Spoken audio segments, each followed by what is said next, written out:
So I've been following what I thought was an upcoming first-person open-world survival MMO that's going to be releasing soon, but GFA Games just launched a big gameplay trailer today, showcasing how this game will actually work. And it's not an open-world survival MMO. I mean, parts of it will be, but half the map is going to be an extraction zone with PvPvE, making it potentially the first PvPvE open-world survival MMO extraction FPS. And it honestly sounds sick. They just flooded us with a bunch of new gameplay and a deep dive into everything we need to know about it, including when it will release. This is Pioneer, the first game GFA Games has developed after doing a bit of research into them. I have to be honest, there are some red flags that have me a bit worried, especially after the day before shit show that's still fresh in my mind. But I was also able to find a couple positive signs too. We have a lot to talk about, so let's get right to it. As always, I am Player 2. If you want to stay up to date with new survival games and extraction shooters, I'm your guy. Consider subscribing to get in the loop. Now, you may remember Pioneer from E3 2021. RIP E3, by the way. You will be forever missed. But the game had a vague 3-minute reveal trailer that looked interesting, but with no context, it was kind of difficult to get excited about it. After that, GFA Games went silent for almost 2 years, with some gameplay segments here and there, until today, where they finally dropped a full 5 minutes of gameplay as well as a full breakdown. So Pioneer is going to take place on a massive island known as Tartarus, which, fun fact, because I'm a Greek mythology nerd, is also the name of the deepest cavern of the underworld where Zeus imprisoned his worst enemies like Kronos and Prometheus. But that's besides the point. In Pioneer, the island of Tartarus is the aftermath of some type of disaster, resulting in expeditions to the island for fortune and to figure out what happened, at the risk of facing hostile humans, as well as post-apocalyptic creatures. Before dropping into the island, you will be able to choose an RPG-based class, such as Mercenary, a Bandit, a Caravan Guard, an Explorer, or maybe a Pioneer. These, I'm sure, are going to be coming with varying traits and skills that will accompany different playstyles. The island itself will have 2 zones. On the left will be the PvE zone. This is where the players can work together to complete with the main storyline, as well as side quests, form trade routes, build settlements, join player clans, and raid closed dungeons. The settlements will probably encompass the game's building mechanics that are standard in most survival games, where you can create a workbench, store loot, set up resource gathering equipment, and make applicable upgrades. What's not often found in survival games, or extraction shooters for that matter, are closed dungeons. This is an MMO feature that likely means there is going to be instance areas that you can take with your squad outside the map for the most challenging PvE in the game, usually with a final boss at the end that will provide players with high-end loot rewarding for defeating them.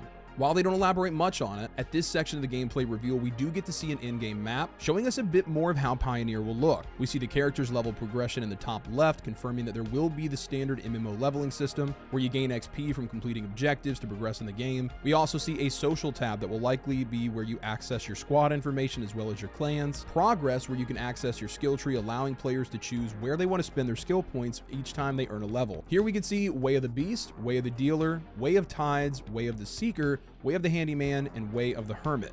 Each of these ways will help to build your character's skills in a direction that'll benefit the way that you play. Like a skill that reduces the duration of poison and bleeding effects by 15%, a skill for when you search enemies, you get 20% more money, or a skill for when you search medicine refill boxes, there's a chance to get an increased number of first aid kits. The only concern that I have for skills like this is their effect on PvP balance, but we're going to talk about that more in a bit. The next tab is the inventory that gives us even more information. In your loadout, you're going to have a primary and secondary weapon, and the game will feature the standard item rarity, where the better the color, the more valuable an item is. The weapon in their second slot is green for uncommon, then they have a couple items in their inventory that are marked with blue for rare. There's also going to be 4 armor slots for headgear, bracers, chest, and pants that are showing off what looks to me to be an armor set system, as they're marked with the same fire emblem, meaning that they're probably all part of the same set, giving the character a bonus for wearing all of them at the same time. But that's just speculation. Then there's a slot for backpacks, so you'll be able to likely craft, find, and buy different size packs that carry varying amounts of loot. And then lastly, there's a slot labeled special, which most likely is the tactical slot for throwables like grenades and molotovs. In the bottom left, we can see health, hunger, and stamina, so we can expect to see at least the basic survival mechanics of having to eat food to avoid negative effects or even death, especially considering the player is carrying several food items in their inventory. And lastly, before moving on, I just had to say it, there's also an inventory sort button, allowing the player to automatically sort their loot to organize it based on their preference, and that is just a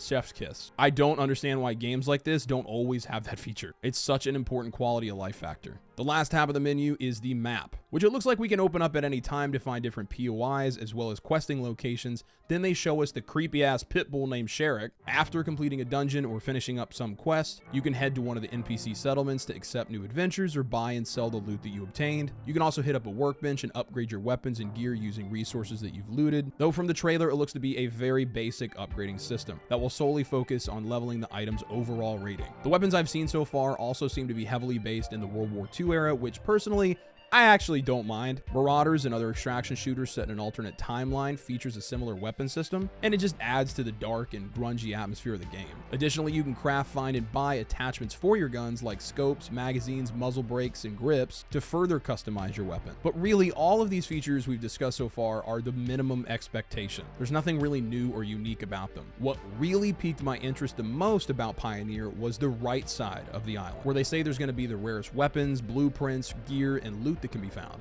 This is where the PvP will take place, and it will host 2 regions. The narrator has a pretty thick accent, so I think one of them he says is Meatlands. Although it could have been Middlelands, he hovers over it here and it says Middle Earth. And then there's the Shadowlands. Both of these locations will host PvPvE and apparently clan raids, which will likely be organized large PvP engagements against opposing clans for resources at what they call production points, which from the sounds of it, you and your clan will be able to control these points, resulting in high-end resource production that you and your clan members can use for upgrades. But that's all they really gave us to go on with that. Now, my guess is that Middle Earth is going to be the starter PvP zone with lower risk and less rewards, while the Shadowlands will be the deadliest area on Tartarus, where you're going to find some of the best loot in the game, but will also encounter the deadliest creatures and the most decked out Giga Chad players with bed sores never leaving their tactical gaming chair. Now, the biggest difference in these PvP zones is that when you die here, you will lose everything that you came in with, allowing other players to loot your body and take it. While on the PvE side of the map, you will only lose some of the weapons and gear's durability, requiring you to repair it when you get back, as well as some other minor loot loss. Now, here is where it gets interesting. In the PvP side of the map, once you've gathered all that you can hold,